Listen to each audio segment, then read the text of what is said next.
Selamat pagi semuanya, salam sejahtera untuk kita semua. Kami dari kelompok B5 Dasar Manajemen pada kesempatan kali ini akan mempresentasikan hasil ujian akhir semester kami, yaitu analisa terhadap suatu perusahaan. Pertama-tama kami akan mengenalkan anggota dari kelompok kami dahulu dengan saya sendiri, Angelika Diva. Perkenalkan, nama saya Angel Aisyah Maria Muligan. Halo, saya Hairani Putri. Halo teman-teman, perkenalkan saya Rafli. Halo semuanya, perkenalkan nama saya Tifania Fukita. Halo semuanya, dengan saya sendiri Bima Maulana Derian. Halo, nama saya Fi Alfian. Pada presentasi kali ini kami akan membahas suatu perusahaan yaitu PT Indonesia Digital Identity atau VIDA. VIDA adalah sebuah perusahaan startup di bidang teknologi yang merupakan salah satu penyelenggara sertifikasi elektronik di bawah Kementerian Komunikasi dan Informatika. Penyelenggara sertifikasi elektronik adalah badan hukum yang berfungsi sebagai pihak yang layak dipercaya yang memberikan dan mengaudit sertifikasi elektronik. Produk utama VIDA adalah tanda tangan elektronik tersertifikasi yang terdiri atas informasi elektronik yang diletakkan, terasosiasi atau terkait dengan informasi elektronik lainnya yang digunakan sebagai alat verifikasi dan autentikasi. Yang pertama, analisa lingkungan internal. VIDA memiliki tim yang sudah berpengalaman minimal 5-6 tahun di bidangnya, dan sebelumnya sudah memiliki pengalaman bekerja di startup. Tentunya kita tahu bahwa bekerja di startup sangat berbeda suasana dan lingkungannya dibandingkan dengan enterprise pada umumnya. Karena tergolong baru, ukuran tim VIDA masih tergolong sedikit, tidak sampai 100 orang.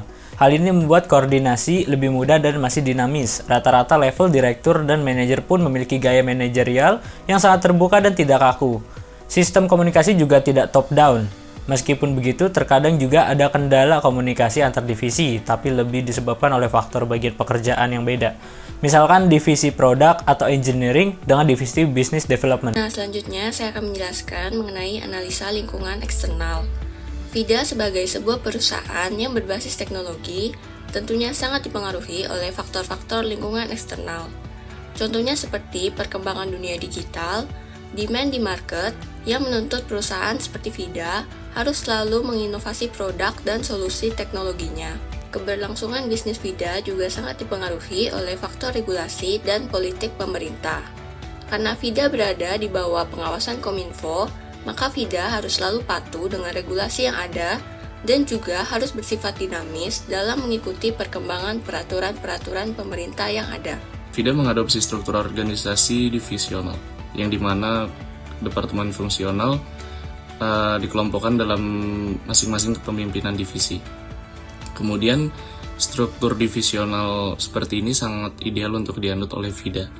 Saat ini karena struktur divisional memiliki keahlian dan tugas spesifik. Sebagai contoh, adanya divisi hubungan pemerintah dan regulasi. Ada juga divisi khusus produk dan inkubasi yang dimana per bidangnya pun memiliki keahlian yang spesifik dan pengetahuan yang teknis.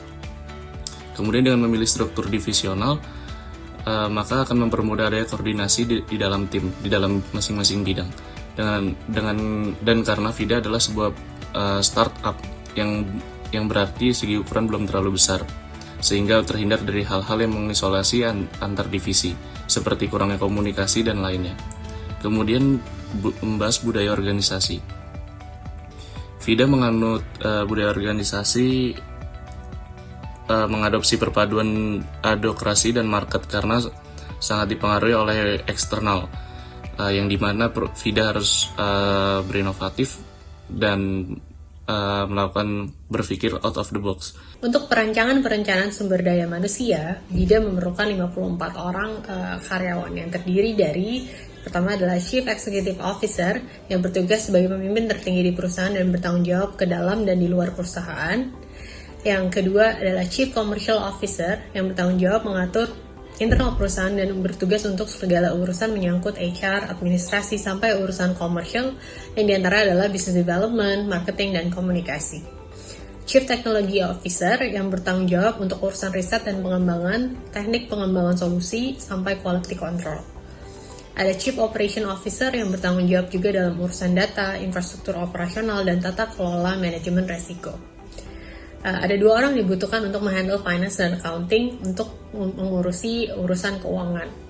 Juga ada HR untuk urusan kepegawaian, sumber daya manusia, dan lain-lain. Untuk general admin yang bertanggung jawab untuk urusan administrasi perusahaan. Ada juga government and policy yang bertugas untuk memanage hubungan dengan pemerintah dan juga regulasi dan juga mengadvokasi.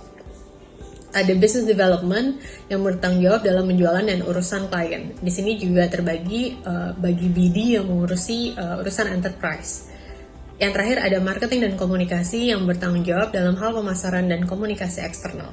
Saya akan membahas mengenai faktor yang dapat mempengaruhi komunikasi, serta penerapan atau implementasi komunikasi yang baik dalam perusahaan FIDA.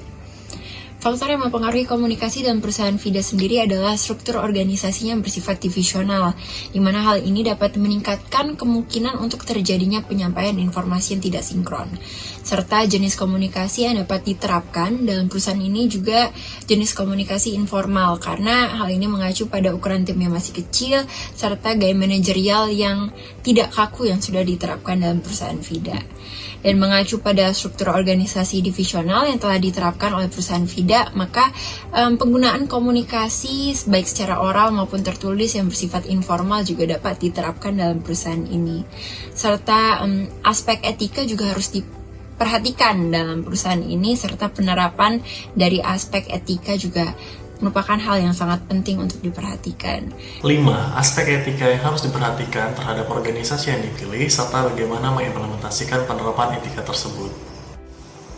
FIDA merupakan sebuah organisasi yang mengadopsi perpaduan budaya antara advokasi dan market, yang berarti faktor eksternal dan demand dari masyarakat yang akan menjadi penentu aspek etika yang harus diperhatikan.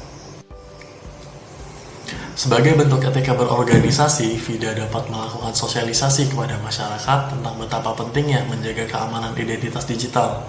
Hal ini dapat menaikkan kesadaran masyarakat tentang betapa pentingnya menjaga keamanan identitas digital mereka melalui layanan yang disediakan oleh FIDA selaku perusahaan penyedia sertifikasi elektronik. Demikian presentasi UAS Dasar-Dasar Manajemen mengenai analisa perusahaan dari kelompok B5. Atas perhatiannya kami ucapkan terima kasih.